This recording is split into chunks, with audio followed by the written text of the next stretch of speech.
what should have been but was not addressed in the Paris Agreement, and how can these deficits be made good?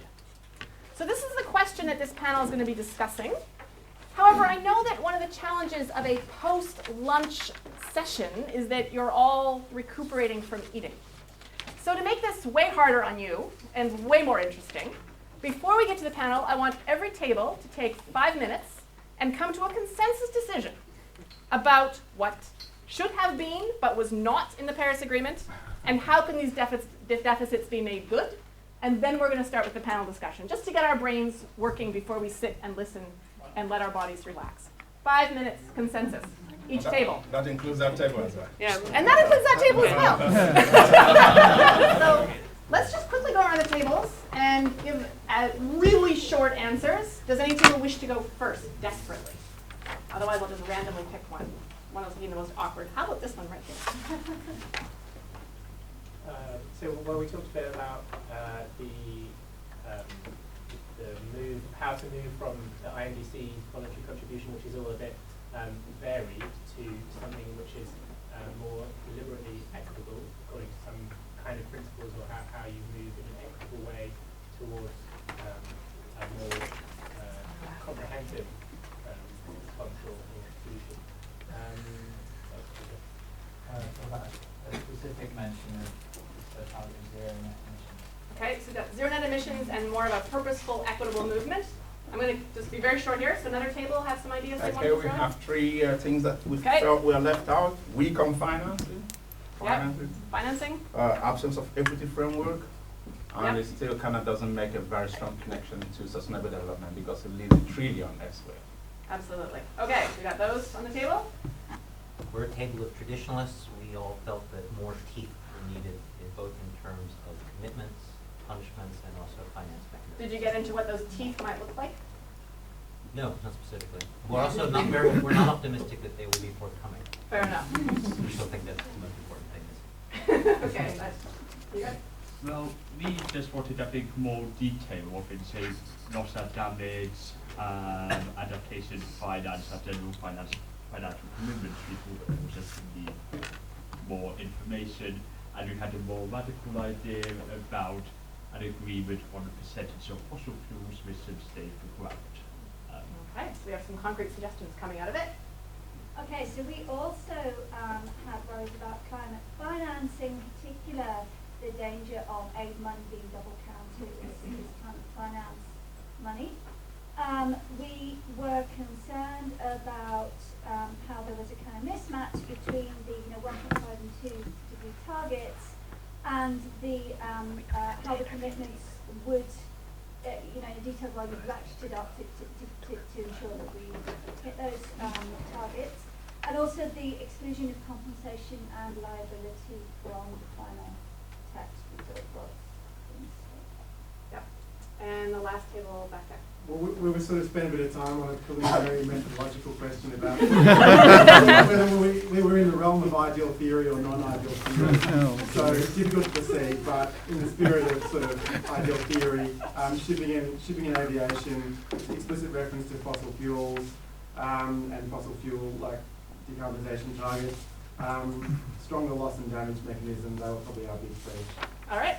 So thanks for everyone doing that. Now we're going to turn to our panel, who have had some time to think about this. They each have 15 minutes, and I will be very, very strict, regardless of how far you had to travel. And then we will open it up to discussion. So let's start with Tara Shine. Tara, as you may know, is a senior advisor to the Mary Robinson Foundation on Climate Justice, and has been working on this issue for a really long time. So Tara, I'll give you some kind of waving signal at 10 minutes. Okay, and I'm even going to set my clock. Okay. Thank you. Hi, everybody. Hope you had a nice lunch. So I'm going to present this as an idealist realist. Okay, so I think this is important. If we wanted to stay within the carbon budget and ensure absolute fairness for everybody in the world, we would be on a different earth. People sometimes say to me, why do you work for climate justice in a world of growth injustice? Right. So we live in an unjust, unfair world, and we were trying to agree something by consensus amongst 196 countries. So that's the realist part. At the same time, I strive for justice, so that's the idealist part. So first of all, I'm going to go backwards, all right, and remind you of where we were in the use of climate justice as a narrative before Paris. So we did, in the Mary Robinson Foundation Climate Justice, we did a baseline study where we looked at who used a climate justice narrative, in what way, what did they mean in December 2011. At that stage, our foundation was operational for a year. We found that climate justice was predominantly used by civil society and that everybody meant different things when they said it. We found that countries hardly ever used it, and that it was almost a taboo word, a taboo phrase within the United Nations Framework Convention on Climate Change. It was referred to in only 2 statements at COP16 and 4 in COP17. That was primarily by the ALBA countries and nearly always by Bolivia. Less than 10 world leaders worldwide ever uttered the words climate justice, and it was just absent within the private sector. Okay, so we'll come back to this again. But that was, we are in a very different place in the world of climate justice January 2016 than we were in December 2011. And some of that is, as Yamid and others spoke about the journey that we went on between Copenhagen and Paris. And we started to have the growth of a climate justice narrative from very, very different constituencies. I mean, climate justice was the narrative at the People's Climate March in New York and the lead up to the Secretary General Summit. But then it started to emerge from different places as well. So we have business talking about climate justice. This was a Global Compact webinar on climate justice and what does it mean for business. We have the legal community starting to talk about action on climate change, not just in terms of legal treaties, but in terms of human rights and justice and what that means in terms of the shortfalls within the international legal system to actually protect people's rights in the face of climate change impacts. And we had faith-based organizations and faith leaders, including the Pope with Laudato Si, bringing this really strong justice narrative to the climate question. So it was moral, it was ethical, but at its basis, it was a climate justice narrative. So this is just to remind us of all that you heard before lunch, that there was this lead up in so many different ways to what happened in Paris. And so then what did it achieve? We talked earlier about the fact that procedural justice has such an impact on the outcome.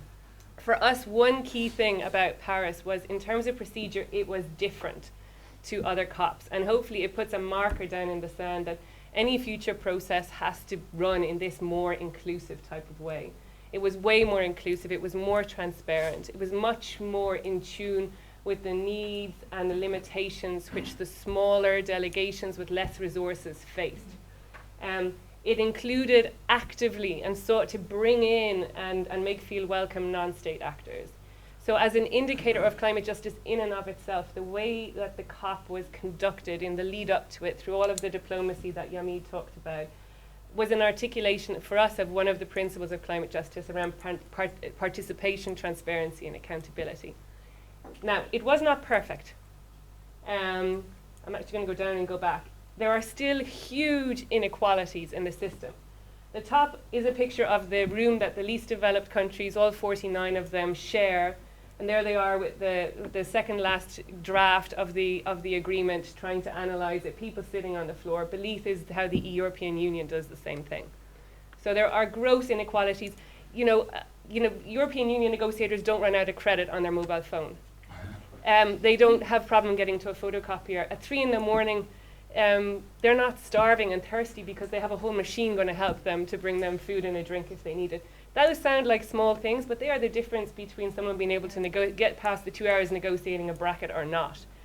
These are the inequalities that still are there, but nevertheless, Paris was a really strong step in the right direction.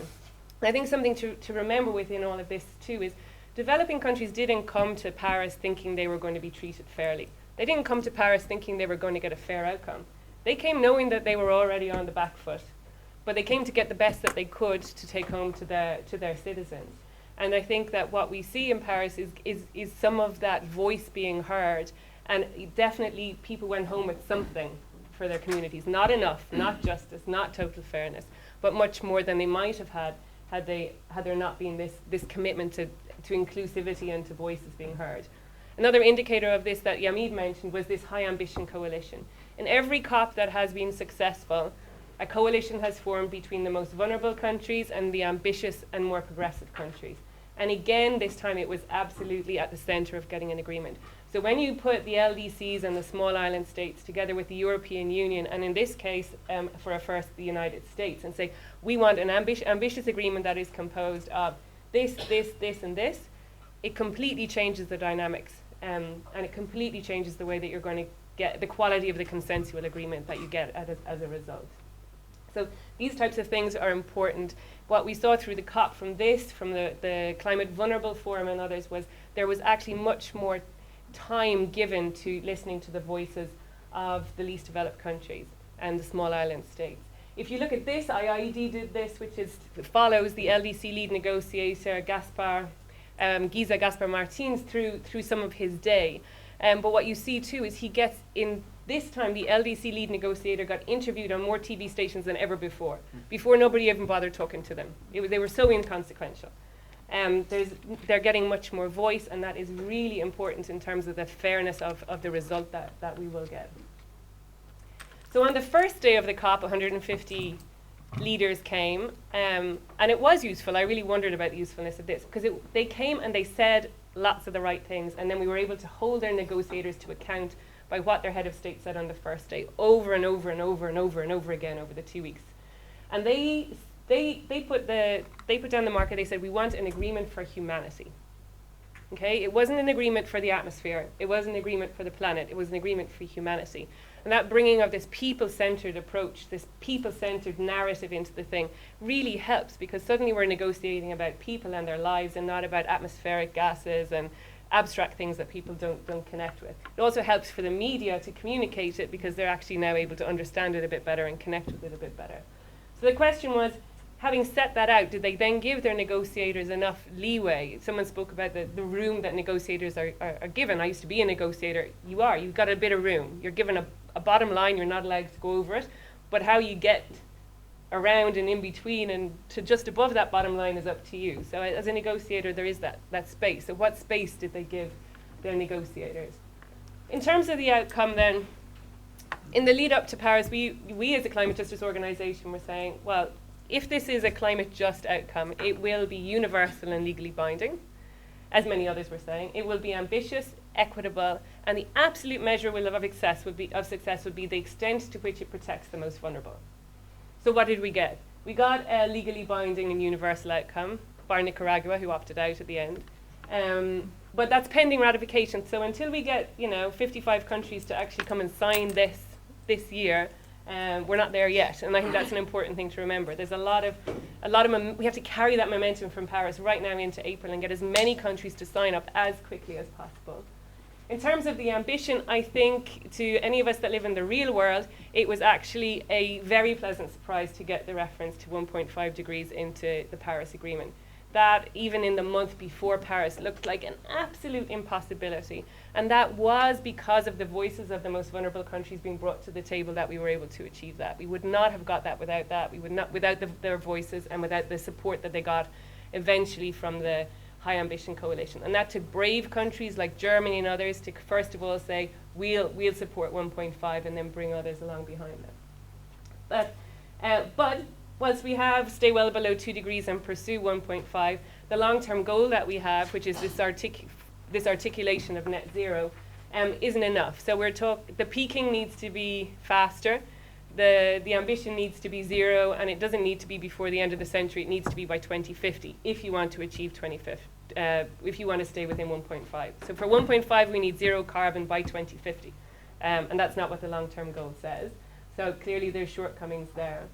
And in terms of pre-2020 ambition, there just wasn't enough brought to the table on that, and that obviously has a knock-on effect on peaking. The more action we take between now and 2020, the closer our peaking date can be. And ideally, we want to have that by 2025 at the latest. In terms of equity, the Paris Agreement builds on the convention, and as such, it didn't forget about the equity principle that is at the basis of the convention. It also remained true to CBDR, which was a huge challenge, so common but differentiated responsibilities and respective capabilities, but adds this expression in light of national circumstances, which can be used in time legally to water down that interpretation of CBDR. We talk about intergenerational equity only in the preamble. Before, intergenerational equity was always parcelled in with equity more generally and and CBDR. Oh no, I've lost my clock and I have no It's idea okay, where you've I am. got 5 minutes left. Oh God, I have to hurry up. I was just going to wave at you. And then and one way or another, as an analysis of this agreement, developing countries take on more responsibility. They do, absolutely. That is a change. There is still an acknowledgement that developed countries take the lead. They shall take the lead on mitigation effort. They shall provide financial resources. But developed countries take on more action. They take on more work, and they are not compensated adequately in terms of the support. There's not enough clarity to give them certainty that they're going to get support financially in terms of technology and capacity building to take on that challenge. In terms of protecting the most vulnerable, there are special provisions throughout for LDCs and SIDS. That was hard fought. Africa had been part of that package and fell out at the end, and that was a tough point on the last day. And then in the preamble, there are lots of useful references connected to vulnerability and people that we will use, those of us working in the climate justice movement will use a lot in the next 5 years. So referring to food security, a just transition, the need to protect human rights, migrants, local communities, children. It stresses the right to development, gender equality, and even says climate justice, which is a bit of a miracle. This table, I might even just print it off and share with people afterwards, but down on the left-hand column are our principles of climate justice. So these are the principles that informed our foundation's work in climate justice. And in this column is kind of an assessment of the Paris Agreement against them. And so what you see, so the first one is protect and respect human rights. This is something we worked on massively in the 2 years leading up to the Paris Agreement. And what we succeeded in getting there is a reference not just to the impacts of climate change on human rights, but to the need to integrate human rights into climate action in the preamble of the agreement. For a long time, right up until the middle of the second week, that expression was still in the operative section of the text as part of the purpose of the agreement. And even just the awareness raising, I think, that we've done on the fact that your human rights obligations must inform your climate actions if they are to be fair and if they are to protect the most vulnerable. That building of capacity within the climate negotiations has been an important kind of achievement in the last few years. And now, as I say, there's a hook for that within the preamble, which, whilst not legally binding, does give context to the implementation of all of the provisions of the agreement. For us, what's really important is that climate justice is a bringing together of climate, development, and human rights. And so it's very important that and Yuba will speak about this, I'm sure, tomorrow, that the right to development and the right to sustainable development is the #1 priority for developing countries. They are not trying to mitigate. They will have to grow without emissions. It's quite a different starting point to our starting point in the developed world. And so there are numerous reflections that the whole purpose of this agreement is to take climate action in the context of sustainable development and poverty eradication. It refers to the right to development. In numerous places it makes this point that this is climate action in sustainable development. I think that's really important. We have a third principle around sharing the benefits and burdens equitably. This one is a tough one and one maybe we'll come back to in the discussion. The burdens are shared, but as I said, developing countries take on more. Yamid mentioned that everybody now has the same transparency requirements. That creates a huge capacity demand on developing countries. How are we going to help them to do that? For us, this one is really based on the work that we did on zero carbon and zero poverty by 2050, which is if you want a fair transition to a zero carbon, zero poverty world, all countries need to make the transition at the same time. That means you have to invest in climate action in developing countries, and that is one of the biggest weak points of the agreement. It scored more highly on participatory, transparent, and accountable, and that's a big area of work for the next 5 years, is developing the whole transparency framework. Gender equality. It's in there, but you wouldn't believe what a fight it is to get something as obvious as gender equality recognised by the climate community. So it's there in the preamble, and it lags way behind, for example, where this debate is within the SDGs. I'm going to, the last one is just to make the point, I'll skip the education one, although it's important, on participation and bringing partnership, and bringing others in. We were just having a conversation where I was saying it's so important that a lot of the agreement doesn't tell everything what to do. It talks to governments. There's a lot of action that happens outside in the real world, which is actually streets ahead of even what's in this agreement. And what the NASCA and these new high-level events that are organised that are going to bring these non-state actors into the space is doing is it's recognizing that and giving it some kind of official recognition and impetus for being part of the solution. So, what was the climate justice narrative like at the end of December 2015? It's no longer just used by civil society, a climate justice narrative. It's now used by 27 countries regularly. It is no longer a taboo in the UNFCCC. As I say, it's even in the agreement.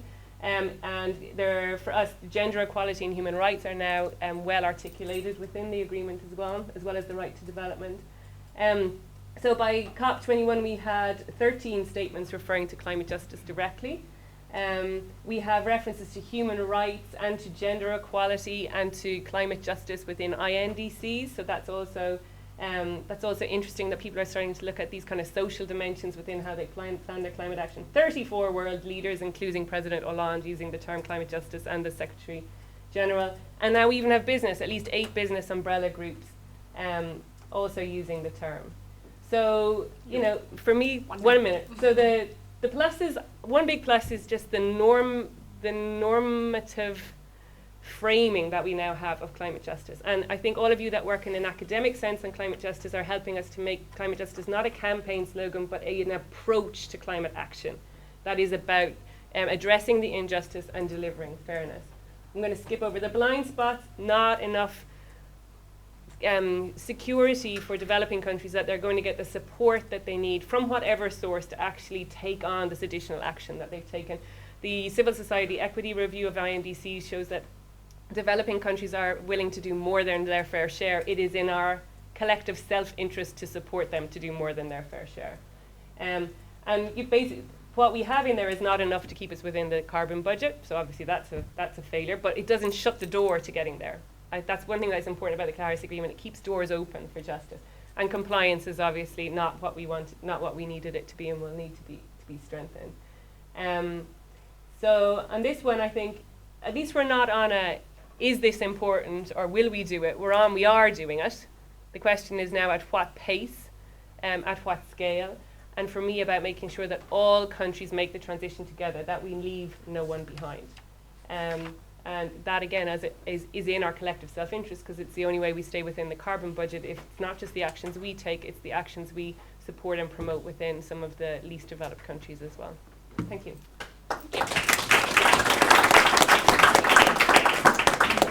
So thank you, Tara, and thank you for staying bang on time. That was great. Thank you for helping. So now is Thomas Hale. He's an associate professor at public policy at the how do you say that? I mean, Blavatnik? I've always wondered. Blavatnik. School of the Environment? Government at the University of Oxford. Again, I will give you some signal at 10 minutes, and then you have 15 minutes in total. Thank you very much, and thank you to the organizers for inviting me today, and thank you to the Lever Human Trust for having the wisdom to start this program. It's going to do great things, I'm sure. So I wanted to start with the idea of what Paris achieved, and then look at what it didn't achieve, and try to understand what that means for climate justice.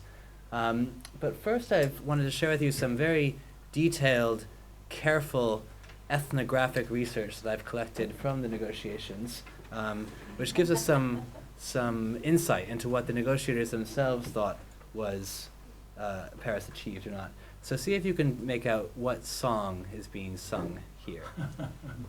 And if oh wait, how does this,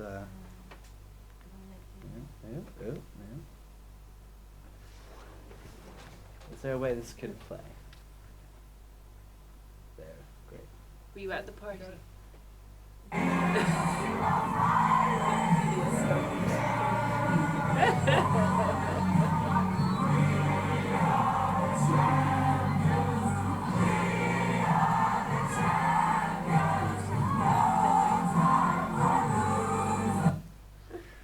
So, that was taken in a Parisian nightclub on the day the Paris Agreement was adopted, the night after, in fact. And the people you see there are delegates assembled from many, many countries in the world. Maybe some of you, in fact, have been caught in the scene here. But this sense of elation and jubilation that we see here was clearly what the climate community felt.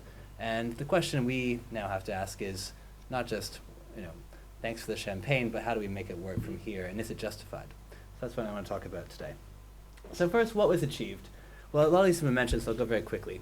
First, the temperature goal, the shift from definitely going for 2 to definitely going to 2 and maybe 1.5 is significant. It's symbolic, yes, but this was the top priority of many of the climate justice campaigners and many of the vulnerable countries to have this in here.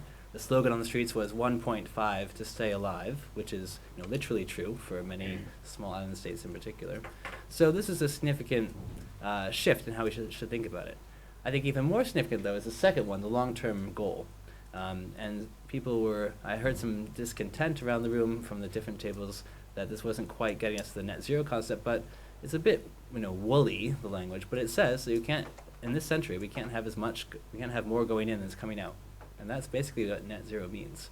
It needs to happen faster, as Tara mentioned, but this is huge. This is a radical statement that says if you are a fossil fuel company, in 40 or 50 years, at least, you're going to have to change your business model. Now, that's a big change. The national mitigation actions that we see in the INDCs are huge. They're not nearly enough to get there, but they're huge. We've never had any kind of climate agreement anywhere that's actually had every major emitter take meaningful steps to reduce their emissions all together and all at once.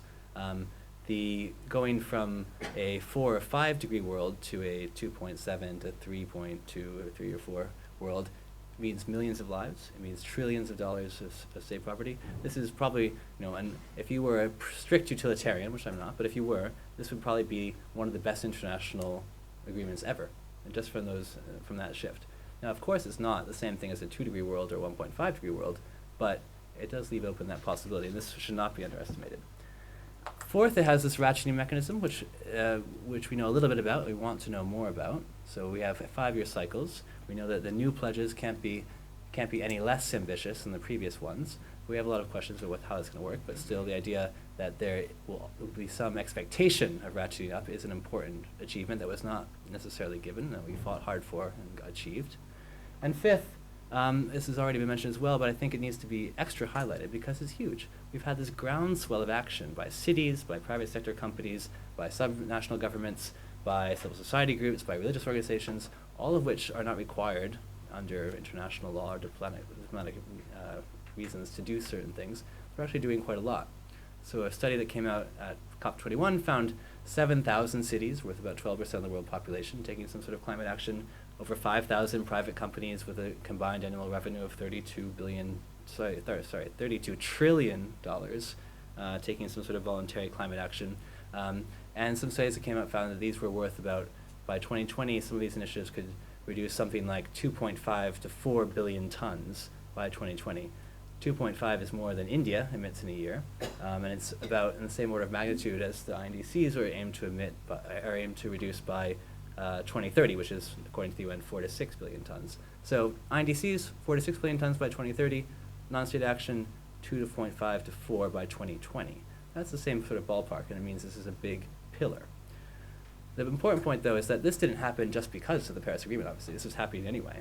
But the interesting thing is that the Paris Agreement recognizes it and builds it into the logic of ratcheting up that we're going to see going forward.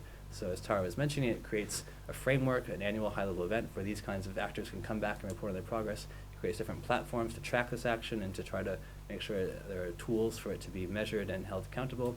And it appoints 2 high-level champions who are going to be in charge of driving this forward going into the future. So we're seeing a pretty big shift here.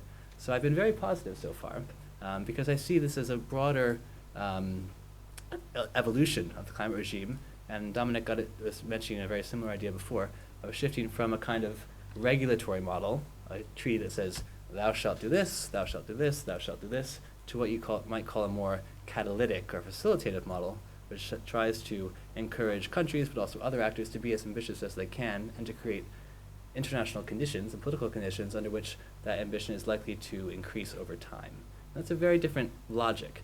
And I know this table was very interested in teeth and binding measures, and I think this is a completely different model of political institutions, and one that we are trying in some ways for the first time with maybe one of the most important global issues of our time. So this is a big development in global governance broadly, and one we want to see how it works. So what's missing here? What's missing? Well, a lot of these have already been mentioned. Financing. So no progress was made on mobilizing public funds for developing countries from rich countries in Paris. It was status quo was maintained. On loss and damage, or efforts to protect developing and vulnerable countries from the harmful effects, there was a clause, but it doesn't really move us much further than the Warsaw Mechanism did. That's still to be fought for. And finally, on the certainty of getting from the 2.7 and 3.5 world to the 1.5 to 2 world, we don't have that certainty. We have some mechanisms in place, but we have a lot of questions about whether it's ratcheting up and how quickly this ratcheting up can happen. I think that's really the key difference. It's not will it happen, but how quickly will it happen and to what level of ambition. So what does that mean for climate justice? So I'm going to now offend, I'm afraid, all of the political philosophers in the room, political scientists, sorry, by putting forward a very crude definition of climate justice, which has just 3 principles. And in defense of this, I'm going to say these are very general principles, and that whatever your more sophisticated version of climate justice involves, it probably has at least one or maybe a few more of these ideas in it. So what are they? First, I think there's obviously a climate justice duty to prevent the harm that climate change causes. In other words, there's a moral duty to mitigate climate change, just to prevent harm. Secondly, there's a need for an equitable distribution of the atmosphere's resources. So resources don't innately belong to any one individual in time or space, and they should be somehow distributed in some fair way. The benefits from them should be distributed in some fair way across people. And third, there's a duty on those who are creating the harm that we can't prevent, that we're sort of happy anyway, to protect and or compensate people who are affected by that harm, who weren't themselves the cause of it. So those are 3 very broad principles that I think all of us would agree are probably good ideas, and I'll leave it to the philosophers to think of more sophisticated versions of these. But how did the Paris Agreement do by each of these measures? So I think my argument here is that this is 1 step forward and 2 steps not forward. Not necessarily back, but not forward. And so I think the biggest success is on the first principle here, the mitigation one. So like I said, the INDCs give us a big step forward. The non-state action gives us a big step forward. It's, I think, Henry, your words this morning were pathetically inadequate, which is true, but that's not incompatible with a big step forward, right? These 2 things can coexist at the same time. The question often comes up of what the overlap might be between the city and company level action and the state level action. I mean, these just counting the same things twice, or is there something meaningful that's additional about it? And the short answer is that we don't really know. The methodology for teasing this out is complicated. And if you just sort of think about it intuitively, any little piece of carbon floating in the atmosphere obviously has multiple overlapping jurisdictions that it lives under. It has the nation state in which it exists, which was created. It has the subnational jurisdiction or jurisdictions that come within that nation state. It has the private company or private individual who created or uses that carbon. So everything, of course, has all these overlapping things. My view is that in some ways it doesn't really matter. If the non-state actions are overlapping with national actions, they are giving the INDCs more credibility or serving as a means of implementation for these INDCs. And if they're not overlapping, then that's great because it's additional. So at some level, it doesn't matter. It does matter if we're trying to think about who's responsible for what and what your duty is versus someone else's duty. And this could be a concern of climate justice considerations and equity considerations. So in that sense, it matters, but in the other sort of mitigation principle, it doesn't. So if you're concerned mostly about the first principle here, you should be more relaxed. If you're concerned mostly about the second principle, you may want to know the answer to this question. So if we turn to the second question then, the concerns about equity, I think there's other reasons to see the Paris outcome as somewhat mixed. The flexibility that the nationally determined contributions give us has some advantages, right? It lets each country say for itself, here's what I think is my fair share of the atmosphere's resources. And so you see, for example, in the India INDC, you see a very clear articulation of this is what we're doing. We're taking less than others have taken, but we still are taking a bit, and this is why that's the right course for our country. The downside of that flexibility, of course, is that it allows countries that have already accumulated quite a large share to explicitly not accept the equity justification. So it's in some ways more equitable because it allows this sort of flexibility, but also doesn't have a way yet of preventing people from abusing that flexibility. So the other difficulty is that the increased temperature goal, even though it's good for number 1, so if you care about preventing harm going to 1.5 is much better than 2, that means the carbon budget is necessarily smaller. So that if the carbon budget is necessarily smaller, there's less space for the Indias of the world to get more of their share. So they're going to be, just by shrinking the pot, the likelihood of having a more inequitable distribution is going to increase because there's less to go around. So this is a potential conflict between 1 and 2 we see in the Paris Agreement. What about the third duty, the duty to protect those who are harmed from that harm or to compensate them for it? And we already mentioned the loss and damage mechanism is not really moving ahead under Paris, and the financing question didn't really move ahead under Paris, at least not directly. I think it's important to recognize there might be some indirect effects of the Paris Agreement on both of those questions. So the Mary Robinson Foundation and others have been supportive of the idea of using international human rights principles to hold different kinds of actors to account legally for their emissions as the sort of general set of duties that obtain to states in international law.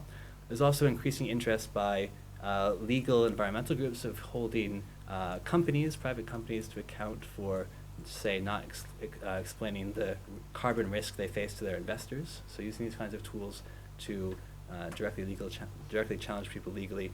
We're seeing that happen in the case of the New York State Attorney General's case against Exxon for not disclosing its knowledge of climate risk to its shareholders. So these kinds of tools are, I think, quite likely to be strengthened by the Paris Agreement, even if not directly so. So I'd say, even though there was no forward progress there in concrete terms, there may be other progress. So my overall conclusion, and with this I'll end, is that we actually come here with a kind of mixed bag, where we have one step pretty strongly forward, I'd say, on the mitigation front, and 2 kind of, at best, neutral steps on the other 2 aspects of climate justice. Now, I don't think it's an accident why we had a certain outcome here. I think it's already been mentioned by Umid and others. This was a deliberate choice. The actors in Paris knew they had to make progress, and you saw the emergence of a high ambition coalition around this ambitious sort of mitigation goals, precisely because this was the way to make progress. We couldn't, I would say, Copenhagen wanted to have 1, 2, and 3 all on the table at once. I think people in Paris chose to prioritize 1 over 2 and 3. And I think that was the right choice. As a political tactic, it was the right choice. As a thing to advance climate justice, it was the right choice. But it means the hard work now is to get 2 and 3 back into the system through whatever the review mechanism is, through increased efforts on the side, or what have you. So just to conclude, I think there's some important questions now to resolve. What does climate justice look like in this new kind of catalytic regime? How should the review mechanism bring up equities or things people have raised before? How do these principles apply to the realm of non-state action? If we're having more reliance on cities and companies to lead, what are their responsibilities? What are their duties? What don't they not owe? Those are questions that I think we don't really have a lot of answers to in the academic world or in the policy world. And so for all of the new Leverhulme PhD students who are thinking about projects, and the ones that will be in here in the future, I think there's a really rich area of work to do here on thinking about climate justice in the new climate regime. Thank you.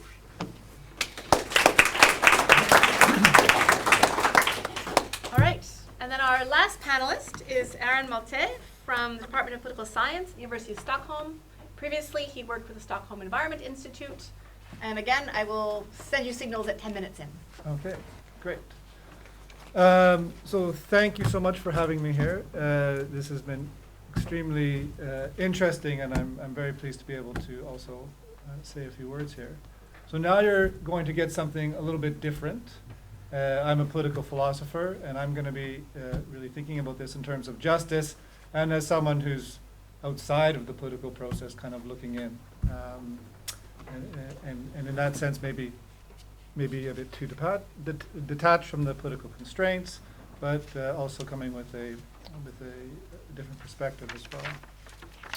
So before assessing the merits of the Paris Agreement from the perspective of justice, I want to start by describing the basic moral context within which the Paris Agreement should be judged. So the first, and in my view, the most basic point is that states do not have the right to rule over climate change. States do not have the right to rule over climate change any more than West Midlands has the right to say to the rest of the UK that no air pollution standards apply in the county. The legitimacy of political authority is fundamentally dependent on that authority fulfilling certain functions. Chief among those functions is securing the basic welfare of its own citizens, and at the very least, not undermining the basic welfare of people outside of its jurisdiction. What this means is that no state can legitimately appeal to its sovereignty to justify a failure to cooperate to stabilize greenhouse gas emissions at a safe level as soon as possible. The legitimacy of each state and the system of states is dependent on this global public good being realized. A state's failure to cooperate with other states is both a failure to ensure the basic welfare of its own citizens and the harming of all others. The second point to notice is that if the full effect of our emissions up to 2030 were to be felt already in 2030, we'd be having a completely different discussion about political feasibility. It is only because the full effects of our emissions will most heavily be felt towards the end of the century and thereafter that the kind of delay we've seen in climate policy over the past 2 decades has been possible. The climate impacts we will face over our lifetimes will mostly be caused by past emissions and unavoidable ongoing emissions. It is only because we are already locked into our own climate futures that ending the burning of fossil fuels before 2030 or before the middle of the century is currently considered politically naive. So this isn't to deny that states are faced with real and honest challenges of feasibility. We face a technological challenge to scale up low carbon energy fast enough to meet the growing needs while also cutting emissions fast enough to make 2 degrees Celsius a realistic target.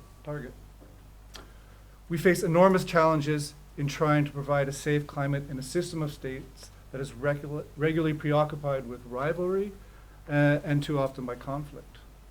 But if the full force of a generation's emissions were to be felt by that generation, we would be witnessing political will on completely different dimensions. The third and most obvious point from the perspective of justice is that we live in a deeply unequal world. The poor are least able to cope with the changing climate. They are the most harmed by the politics of delay, and they are the least responsible for it. And even if we look away from the history of how the world came to be as unequal as it is, and even if we look away from our own historic responsibility for emissions,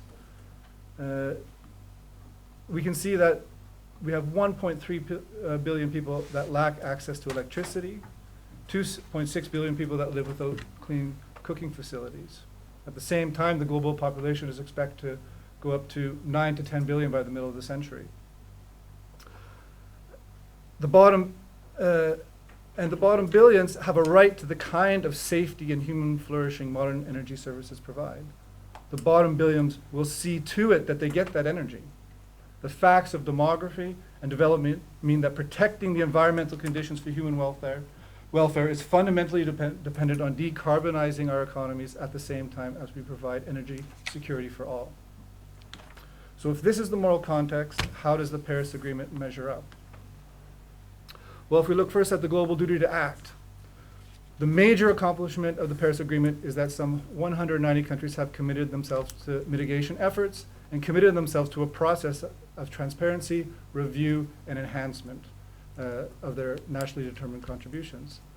This arrangement does seem to be a global acknowledgement that states have an undisputable moral duty to cooperate to bring global warming under political control. So the agreement is open-ended in that it calls for states to continually increase their mitigation ambition until at least net zero emissions is achieved or global warming is stabilized at no more than 2 degrees Celsius. Moving from Kyoto to Paris, we see a retreat from the idea that how much a country emits is the subject of international negotiation. But we have received something in return for moving to the system of NDCs. We've received a commitment from all states to make serious efforts to cut their emissions and to increase their ambition. So going forward, these national commitments do provide a platform for global negotiation, including negotiation about what each state ought to be doing. So the key obligation for states and civil societies is going forward is to see that this happens. It also seems to me that the agreement delivers a genuine effort to improve on the governance failures of the Kyoto Protocol. It does this with a weaker agreement than the Kyoto agreement, but it relies on this so-called ratchet mechanism of transparency, review, and revision. But this raises the question, under what conditions will the ratchet be effective?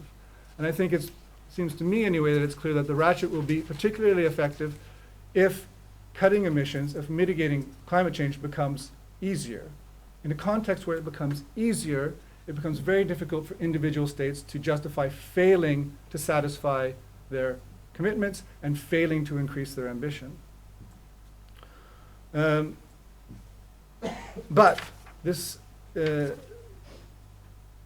the question is, what if things are more difficult than expected? What happens in that context?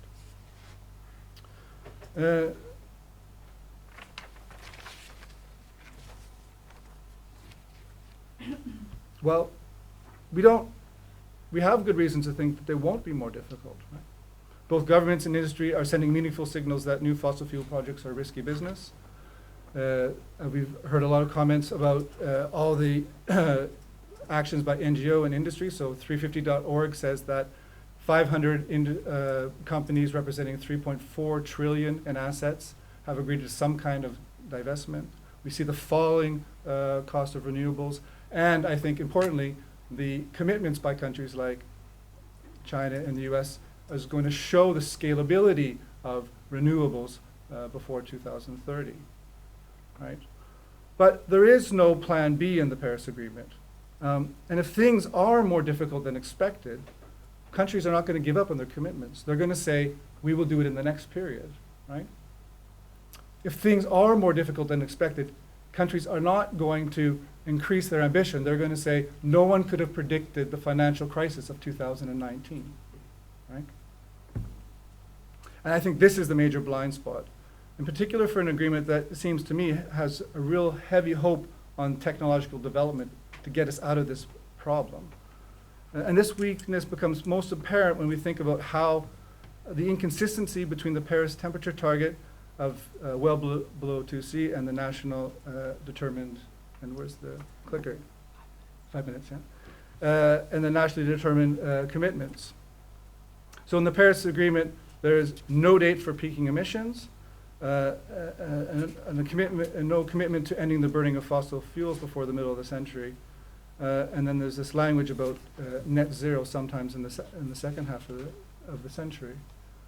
But if we just look at the empirics of this, so one recent study says that if emissions are peaking in 2030, a 50% chance of 2C would require annual emissions to decrease at 9.6% per year.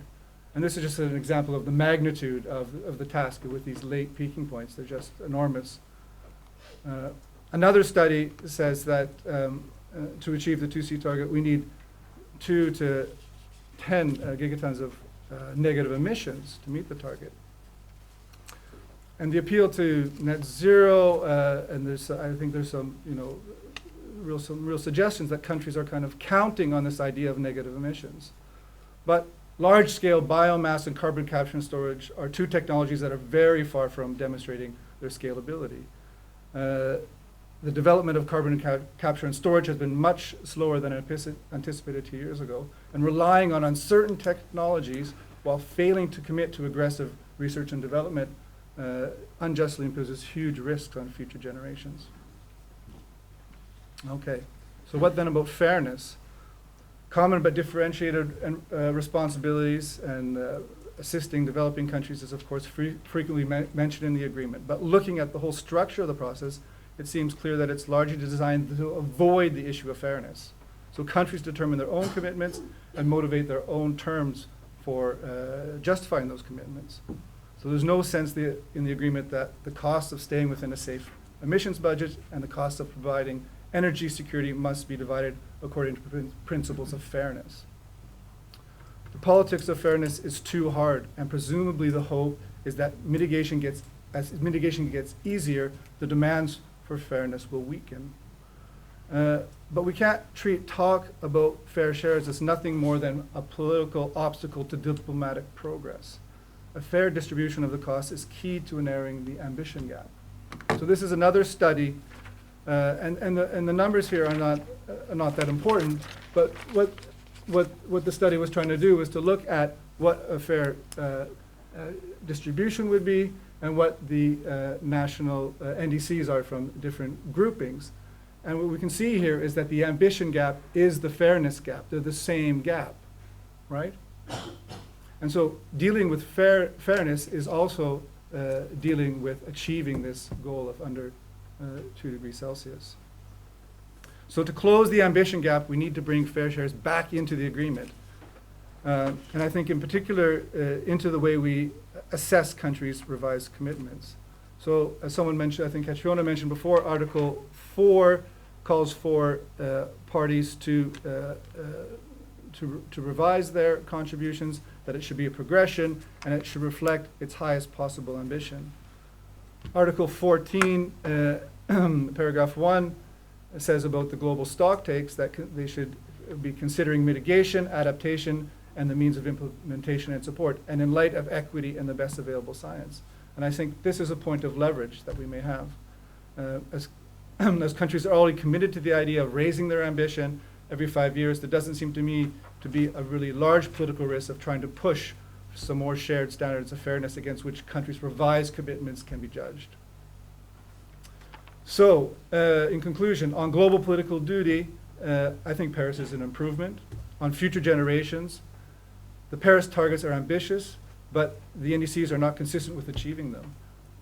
Maybe we can invent our way out of this ambition gap, but the Paris Agreement does not deliver commitments in terms of investment in technology and financing that are consistent with inventing our way out of the problem. On fairness, the Paris Agreement is an attempt to trade away fairness for political expediency, but I don't think that strategy is going to get us under 2 degrees Celsius. Yeah. Thank you.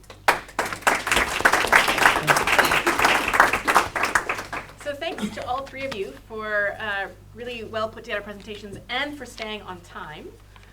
We now have an hour left of this session, and I'm going to propose we started by some sort of traditional questions and answers just to make sure we're all clear about what the panelists have thought. And then I'm going to see if we can turn this into a discussion amongst all of us to really focus on these key questions about what really is the legacy here and what needs to get done to deal with some of the limitations of it. But let's first get any questions for the panel first. And as we did in the first session, I'm going to suggest we take a couple at a time, and then we can distribute them. So questions to begin with from the floor? Anybody? Yamid's got one. Anyone else? Catriona, and I forgot your name. Callum. So Yamid, Catriona, and Callum, and then we'll start. Simon, you can start the second round, okay? Yes, this is on the assessment of the agreement. This is on the adaptation side. When you say that one of the principles for climate justice is to protect and compensate, for me on the protection level, we raised adaptation to a political parity that it was never seen before in any agreement, even within the convention. And for me, that side was a huge push, and we even have a cycle progression within the adaptation. So and for me, that would actually potentially makes it even, because that was quite unexpected. A year before, when we remember Lima, the developed countries didn't want to hear about bringing adaptation to the fore, as we actually managed to get in Paris. So that was one thing to highlight, and I wanted to know what you think about that side. And on the loss and damage, I know that we have, if we see loss and damage as a compensation and liability issue, and if it was what was at stake, indeed we didn't get that because of that sentence. But it strikes me that from a again when we've been consulting in 30 consultations around the world, and developed countries didn't even wanted to have a separate agenda for loss and damage. They didn't want the continuation necessarily or permanence of a loss and damage mechanism, and we got that. The discussion on displacement facility never heard a debate really within the negotiation, and we had some sort of detailed kind of a program, now. So there's a lot if we don't look just loss and damage as a compensation or liability issue. And even for some small islands, getting those were really important, and I don't think that they were realistically expecting anything on the loss on liability and compensation. So I just wanted to, you know, be based on that, how to reconsider those breakthrough. Catriona? So yeah, this is a joint Holly clarification. I can't read the fine print at the top of your slide. So what is it that poorer countries have pledged proportionately to? This is an assessment of so this was done before Paris, so it's not covering everything. But this is just an assessment of what the NDCs were for different countries, and they've grouped them into, you know, poorer and wealthier. And then to the left is what we need to cut to 2030 to stay on the 2C target, and then these are what the pledges achieve, and then the space in the middle is the ambition gap, and and so the idea is that, and of course, I mean, you can look at the next slide. The reason why it looks like this is because if you take a fair share kind of approach to it, then the wealthiest countries have to bring their own emissions down close to zero, but also pay to reduce emissions in developing countries. So that's why the fairness gap on that analysis is also the ambition gap.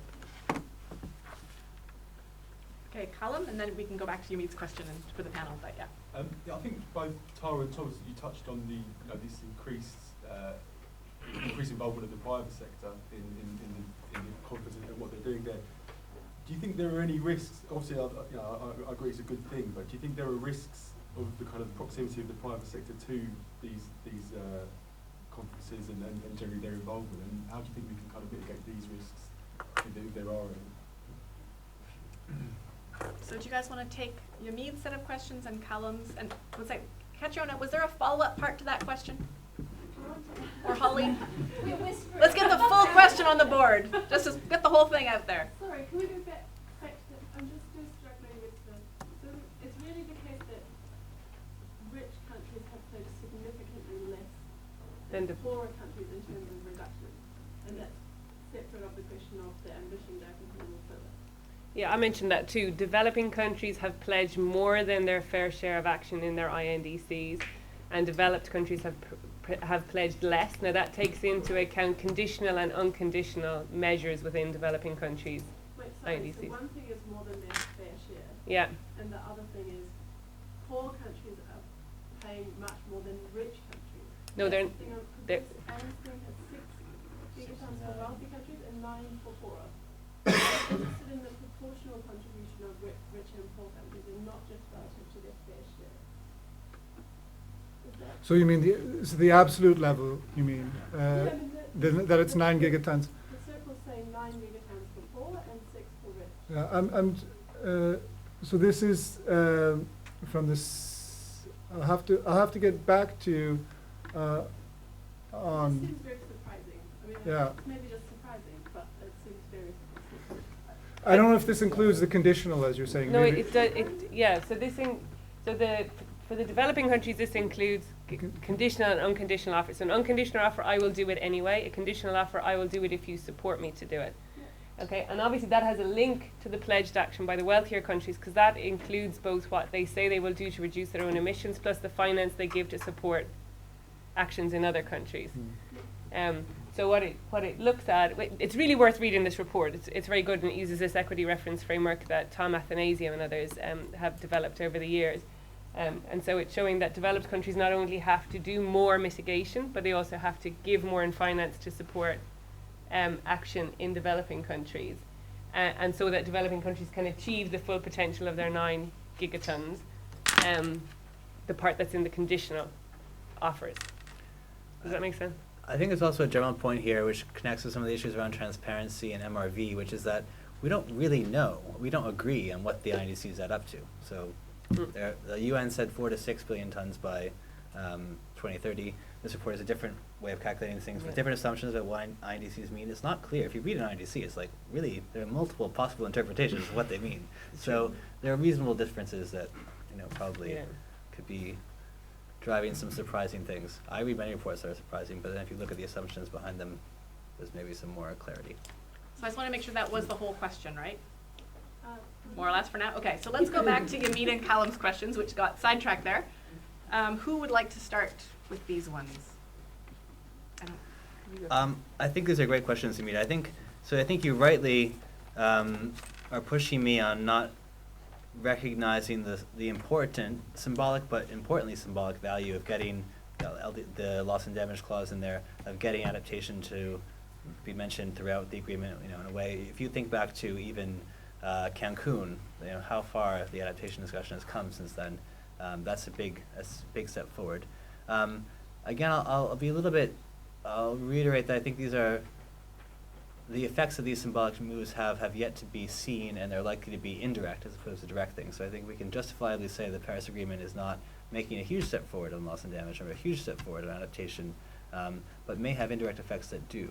And one I didn't mention is the way it sort of opens the door to more financial sources from beyond the kind of traditional 100 billion debate. So as the world economy shifts, developing countries have come to play to be about half of the world economy, and some developing countries, especially China, are important sources of climate finance for other developing countries. China announced a 3.1 billion pledge to help developing countries in the lead up to Paris. And for the first time, the Paris Agreement sort of recognizes this. It says developed countries should take the lead on this, but they do so in a context of global action. Other actors may wish to voluntarily contribute financial resources. So we're seeing some erosion of that firewall also on the financing side, but in a way that's not imposing new obligations on developing countries, but sort of recognizing the world has changed a bit.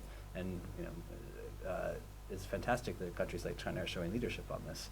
So I think there's some positive things too.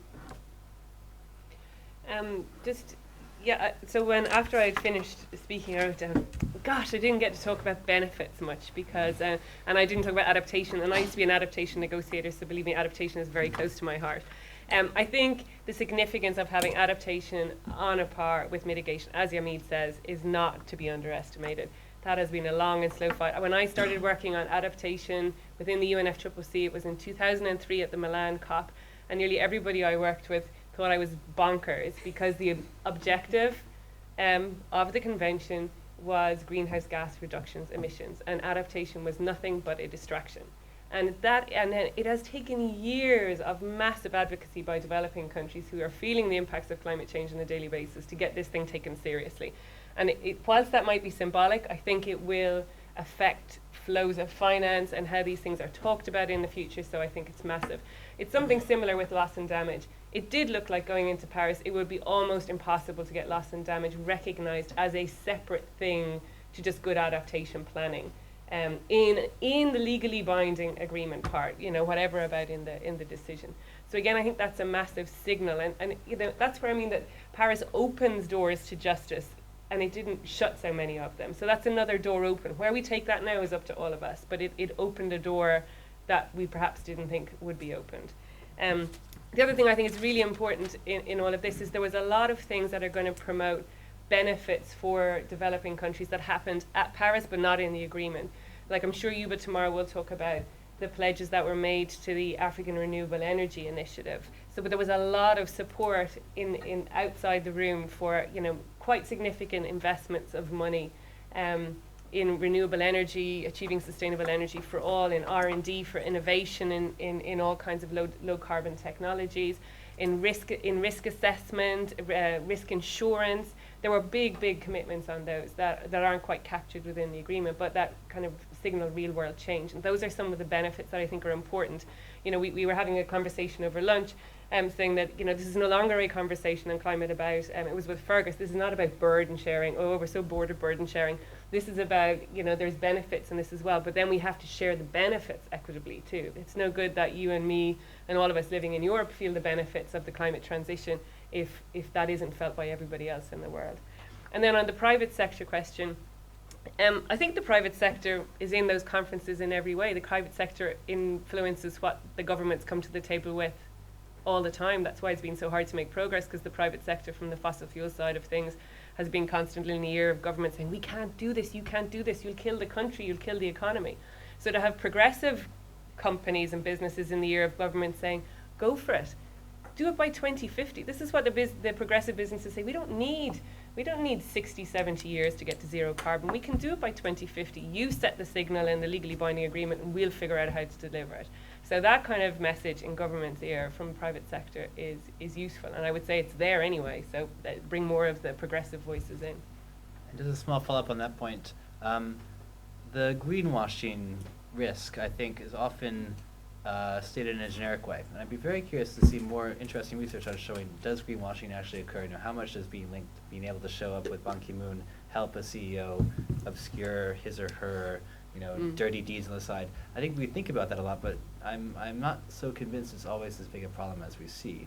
I think we also tend to underestimate the way in which closer connection to the intergovernmental regime may increase the level of pressure and transparency on businesses and prevent greenwashing. So Tara mentioned the Nazca platform. So for the first time, we have a almost global system that shows which companies said they're going to do what.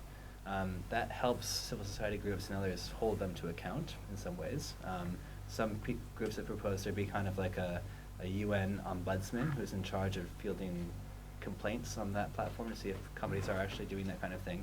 So that we could imagine a framework developing that would actually be a pretty good system for private regulation of these things.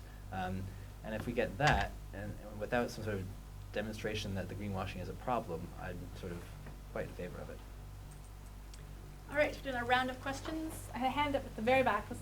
You were last time, and then Fergus, Chooks, and then you can be the first for the next round, okay? Okay, so thanks to all three. I enjoyed all of those. My question was prompted by something Tom said, actually in two senses. One, I think you might have asked the question this morning, but it's also, you mentioned its ratcheting, and you said it was somewhat indeterminate. So I have a question followed by an observation, and the question is, how should civil society actors exploit this, and what techniques can they use to try and make this as forceful an instrument as possible? And I follow it with the observation that the great economist Thomas Schelling in 1997 talked about what he called a system of multilateral reciprocal scrutiny. Because he said you're never going to get people to agree on equitable burden sharing. But he referred to the Marshall Plan. So there's a precedent here, and people came along and they made pledges, and then others refused them, and they said that looks inadequate. So the follow-up was partly, isn't it amazing that he thought of this 20 years ago, but are there historical precedents on which we can draw, because he drew on the Marshall Plan? And I guess anyone could answer that, but it's sort of, I think, Tom, you sort of ask yourself that question, and I'd like to answer. Fergus? I have a question for Aaron. I suppose it's more clarification, but you said we need to bring fair shares back into the agreement. And I guess I just want to push you a bit on what you mean by that. I mean, I can sort of see how in a sort of ideal theory sense, yes, we would want an agreement with equitable burden sharing and lots of other things. But I guess if that's what you're saying, I sort of shrug my shoulders a bit and go, yeah, we've been doing ideal theory about equitable burden sharing for a long time, and do we really need more of that? Or is it a kind of non-ideal claim, like it's actually worth us expending effort in the real world to actually amend the agreement, or what do you specifically envision in terms of bringing fair shares back into the agreement? And if it's a non-ideal claim, and this is sort of the world I guess I'm more interested in, about not combining political philosophy with political science, do you think that's really the best route, that we should be focusing on equitable burden sharing, particularly given the sort of theoretical challenges associated with the fact that it's not all burden sharing? Three quick questions. First to Tara, I wondered why you chose 2011 as your reference point. It seems to me that there's a counter argument that can be made. Actually, we have had a time when climate justice and equity were a lot more popular and referenced within the UNFCCC than it is now. And actually, if anything, there has been a massive decline. The UNFCCC, the 1992 agreement actually makes clear that climate justice is the touchstone, equity is the touchstone of the climate regime. And you would know that there was a lot of fight about actually mentioning equity in the agreement. So why do you choose 2011 as a, is it a convenient reference point or something more than that? Then I'm gonna try, I want to try and push it on to just kind of reflect on your question, because I'm interested in that, and I think I know at least one other person that is interested in that. So what is your thought about what is the justice rationale and implications for private sector action? I know that in your answer to the first kind of question, you already talked about this disclosure, but will you consider voluntary disclosure and just making sure that companies do what is there as enough threshold for justice? So we think that a lot more justice, strong just principles should apply. Anybody can answer it, but I think Aaron, maybe you take a peek.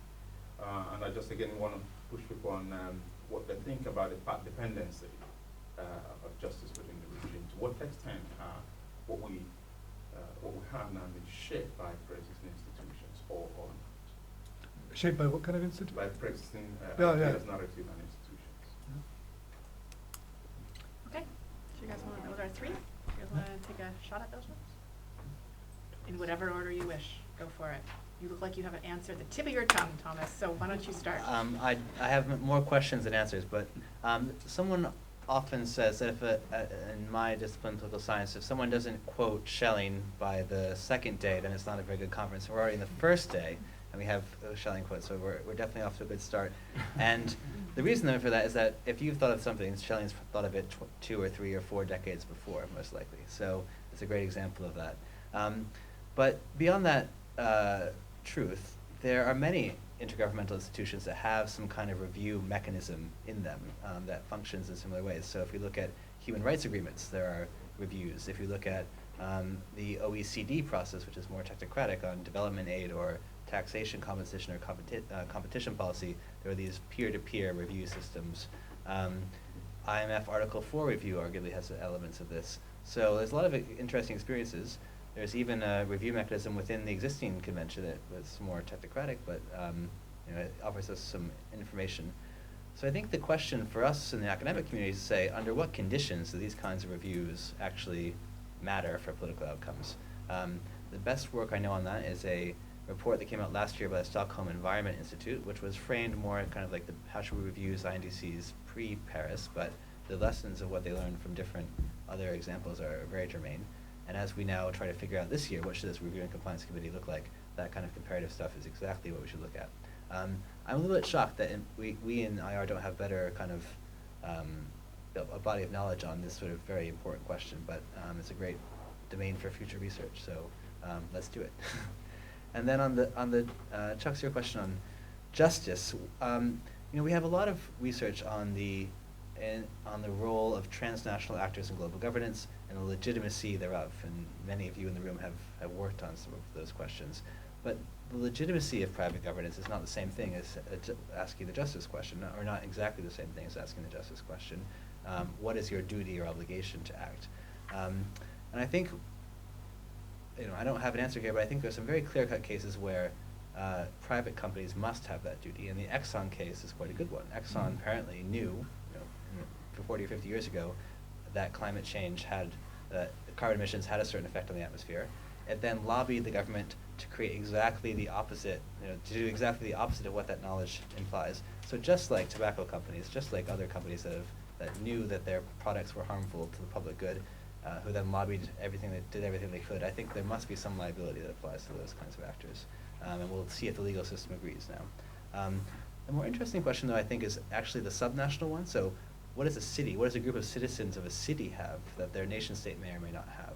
We know that under sort of the UNFCCC, a convention binding sovereign states, there's no sort of international legal obligation on those cities, but is there an ethical obligation on cities that have a long history of emissions to do more than cities that don't.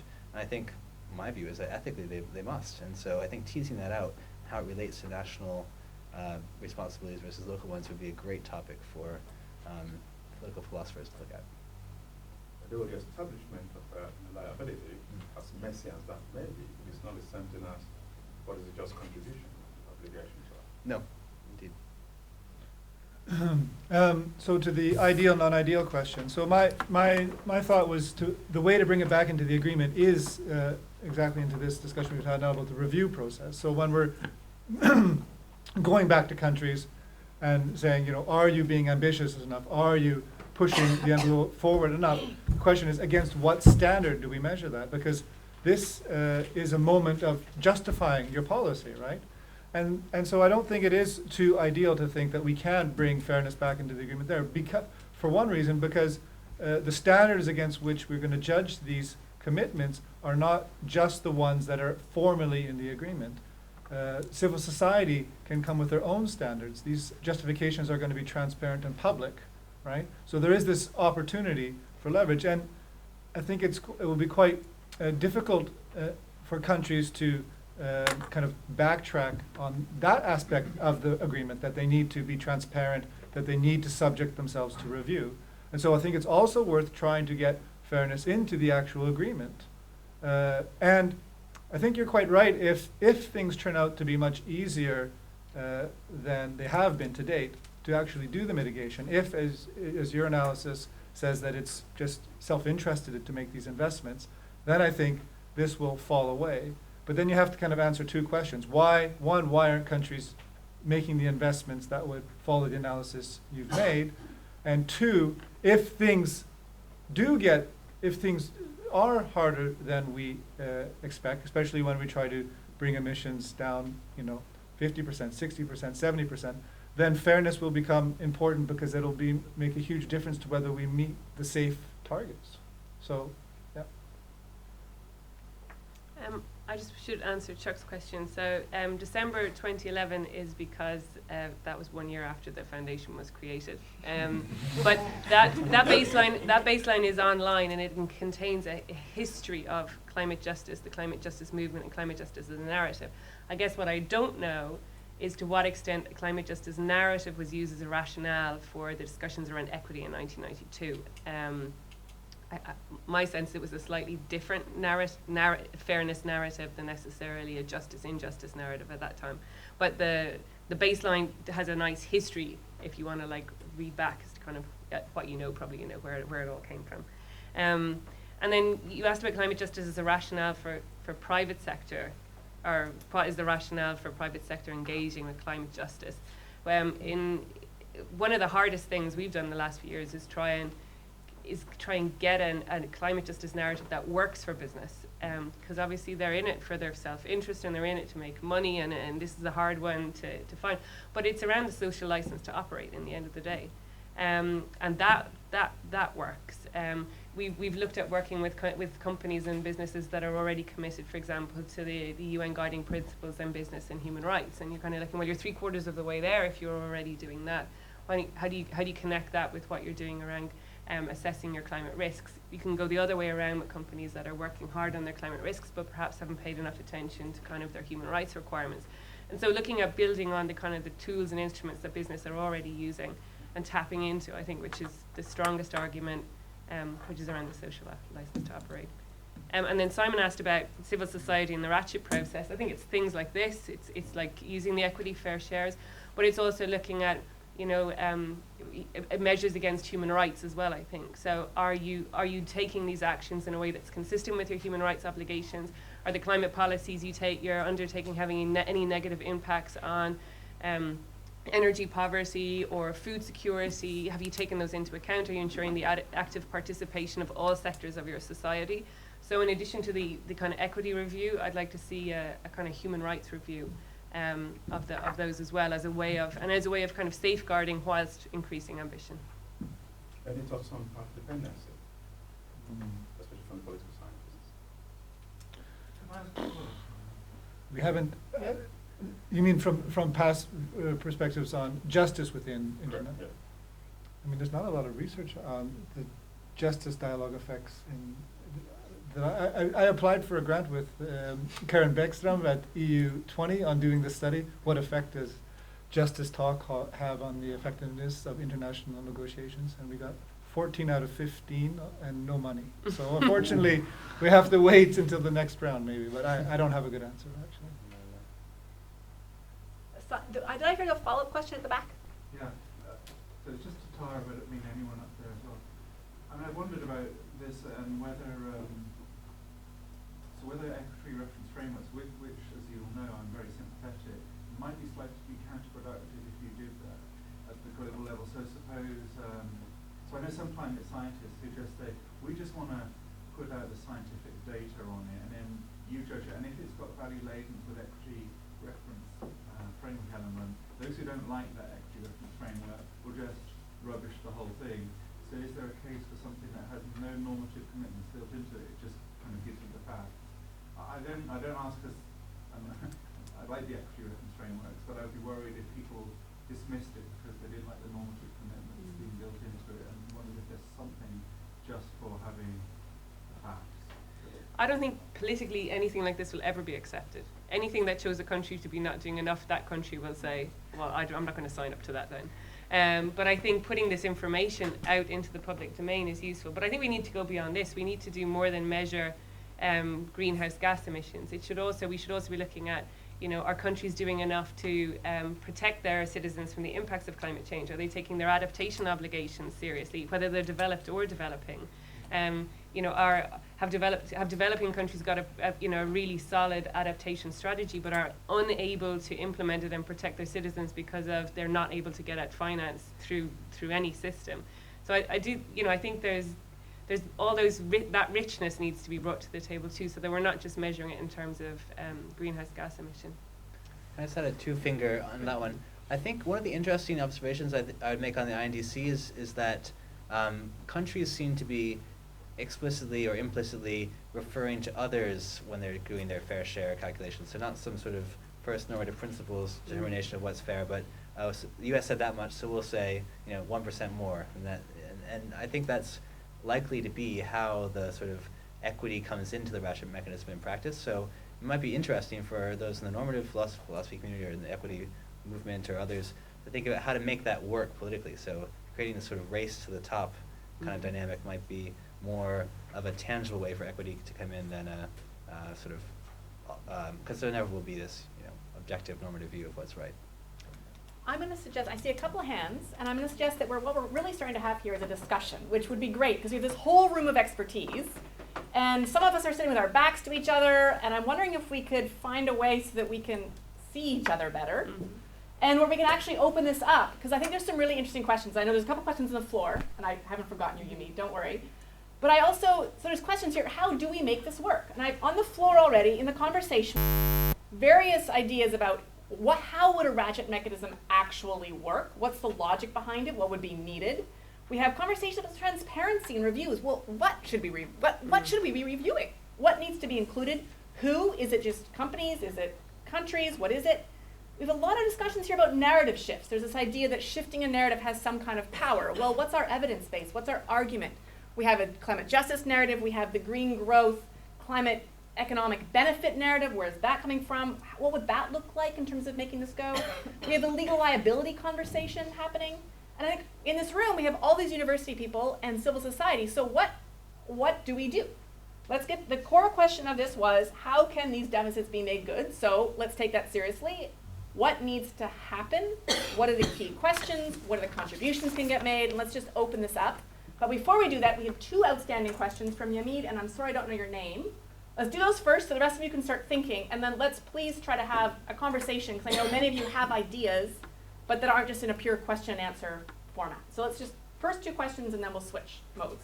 Actually, I may already switch, because Go it for was it. also In that case, one second. Do you have a pure question or a discussion thing? Pure question. So let's do that, and then Yamid will kick us off into our discussion. Okay. Hi, I'm Phil, a PhD student here at Reading. My question's for Tara. You talked a lot in your presentation about the increasing use of climate justice as a term. You kind of said that there are some figures around the different numbers of countries and businesses and other actors who are using that term. I'm just interested in your view on how consistently that turn is interpreted by those different actors, because obviously they vary in their position in society and their intentions and interests. So is it quite uniform, do you think, or are these different groups using the term climate justice for different purposes and to influence different things? Yeah, when we did the baseline study in December 2011, not early enough, it was very, right, so it was a smaller, it was one constituency really, civil society, and using it in a very diverse ways. To say that those using it now definitely all will be able to stand up and give you a common definition, no. But what I think what we've observed is, instead of climate justice being sort of a divisive term now, which is used more to split people into different camps, what we now work in constituencies who were, like, and these, again, for example, think about the civil society constituencies, but also sort of champion countries within the negotiations.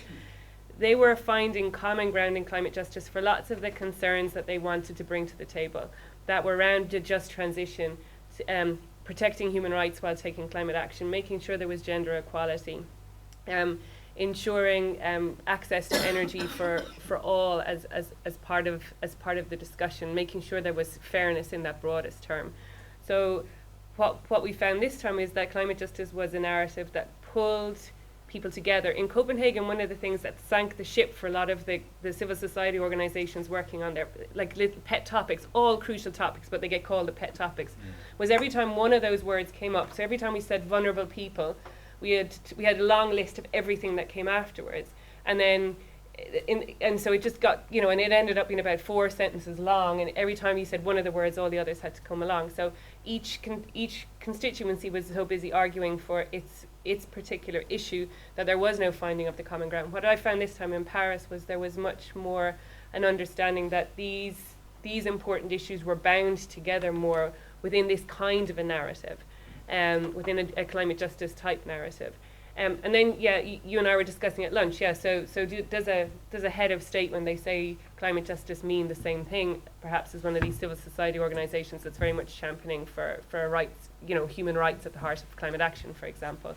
Again, not always, but those countries, for example, the country leaders that use climate justice in their narratives were also the countries that were championing fairness, rights, gender equality, adaptation, focus on the vulnerable within the agreement. So again, that would signal that there's a common thread throughout this narrative. So it still wouldn't be, you know, still not absolutely defined. Perhaps once we have all of this good academic research over the next 5 years, by 2020, it will be a much more defined thing. But probably it's in a healthier place, being a little bit organic as it is, and something that, but I think now is something that people coalesce around rather than split over, which is and I hope we can maintain that and grow that in the coming years too. Capacity building first. Mine is about capacity. Okay. Tara first. So I've also been a capacity building negotiator. The most unloved topic in the UNFCCC, apart from Article 6, which is education, participation, and training. I'm going to speak for Yuba. Yuba has these things that he'll say. I'm sure he'll say them whenever he comes. That you will not get behaviour change. You will not create an aspiration for young people growing up in the developing world until we invest in this capacity building and training. And it is always, always, always the lowest common denominator. You put your most junior negotiator on capacity building, it gets no attention. So the fact that there are pages of this document about capacity building is mind-blowing. It is largely because of the desire on the part of developed countries to get the transparency, capacity development achieved. Within this document, there are many, many opportunities to make submissions and have your say. So, totally practically, if your university is not registered as an observer to the UNFCCC, apply. Then you can write submissions. You can make your voice heard. I've written 2 submissions in the last week. We're going to write another 2 in the next few weeks. I'm sure in WRI and other places it's the same. This is your formal opportunity to have a say as a civil society organisation, as a university. You know, so if you're looking for a practical activity, is if you as, you know, researchers have the answer to the question, then, you know, apply for registration and get it lodged in there, and there's every chance then it will be discussed or can be discussed within the process. Yeah, and I think you know, if there was ever a collective goal to take out of here, I would take one around capacity, education, participation more broadly. as something incredibly valuable. And finance cannot move ahead without capacity building, because that's also been, developing countries want more finance, but the GCF is a typical example. There's actually already billions available, but they cannot be, there's difficulties actually to disburse some of those billions because some of the enabling environment in some developing countries are not there. So even the capacity to absorb, the available finance is still, a challenge. Well, there's a lot of politics, obviously. Yes, there's a lot of politics, but there's still, I think, a lot of opportunity, to strengthen even at that level, just, to enhance attractiveness to investment and. Yes, so that's another kind of co-benefit of capacity building. Peter, you had a comment earlier. Yeah, it's and not then capacity, Henry, you're but next.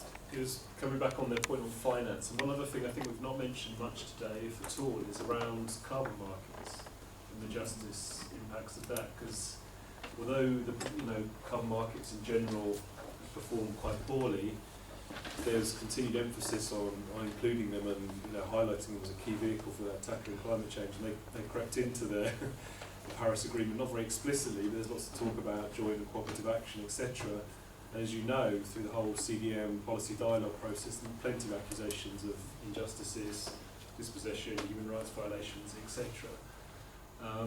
So how do we think about that aspect? There's lots of lesson learning, documentation, consolidation that can go on around past experience that should inform any new mechanism that's created. But that strikes me as a whole other arena. It's not strictly finance, but it's that broader discussion about carbon markets and if we're going to carry on going down that route, what lessons can we learn? How can we protect the poorest, the most vulnerable? How can we deal with some of the injustices that have arisen so far? So I'm going to step out of my moderator roles and go into discussion mode here for a second. That's actually an area where I've also been thinking about, because there has been a little bit of work, some of which I've tried to do around cap and trade mechanisms and their implications for justice and how you could design them differently. And I know there's a number of other people who are starting to talk about the potential of trying to find that using carbon markets as a way of generating finance and linking them. So one of the challenges has been, for instance, with some of the North American cap and trade systems is that revenues have been tied up even before the trading mechanism has been developed. So for instance, the province of Ontario had rules about how any revenue could be used even before they had any revenue or even a way to get the revenue, and it had to be kept in province, which means that any kind of use to get, say, to fund a developing country fund or anything else is stopped by the very regulations that predate any carbon trading. There's been a number of efforts to change that. The statement by Quebec is really interesting, where it's a subnational which is now sending money to an LDC fund, and what's not linked explicitly, but that money comes from their carbon levy. So they're using domestic carbon pricing to generate money, which they're then using to send to the least developed country fund. So it's not, their link is implicit. It's not written in law that that's where the money's coming from, but that's where the money's coming from.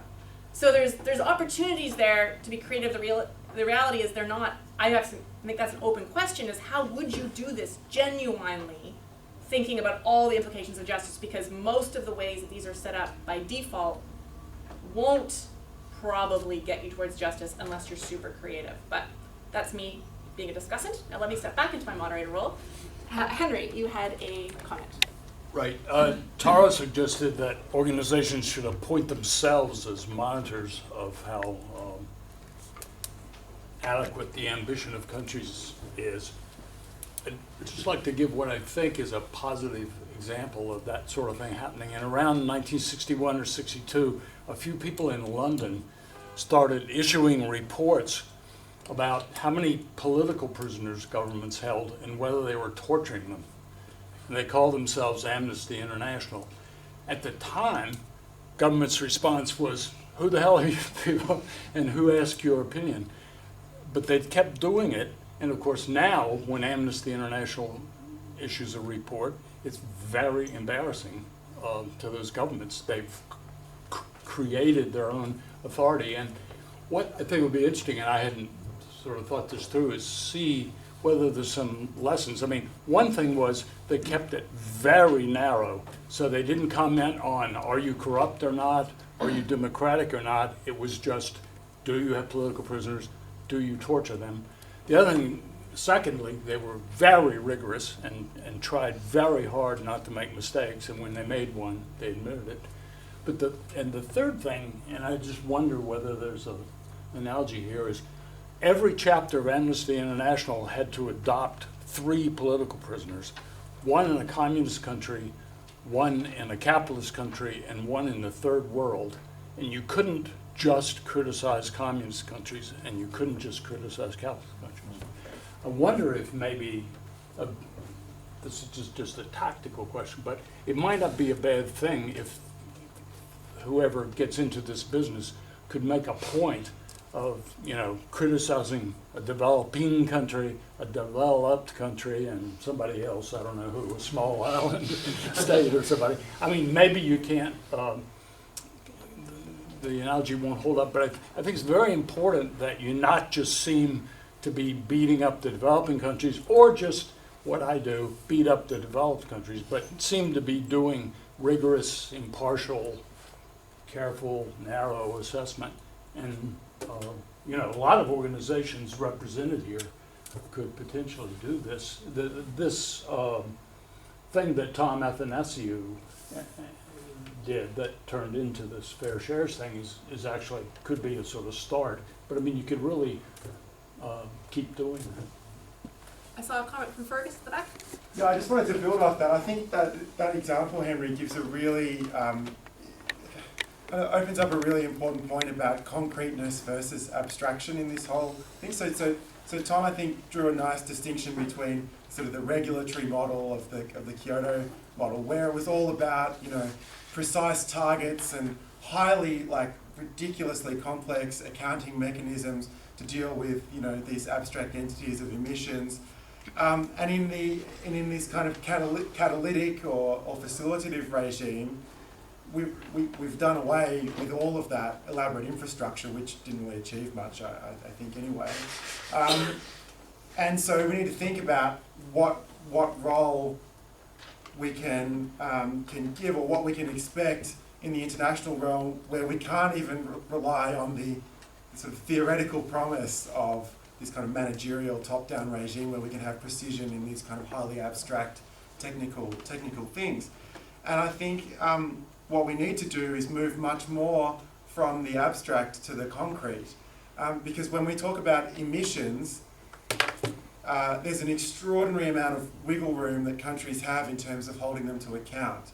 I mean, I mentioned briefly the Australian Kyoto Clause example, but it's very, very, and if you just talk about, even with these equity frameworks, I think it's just framed in terms of emissions generally. It's very easy for countries to just bootstrap their own equity arguments.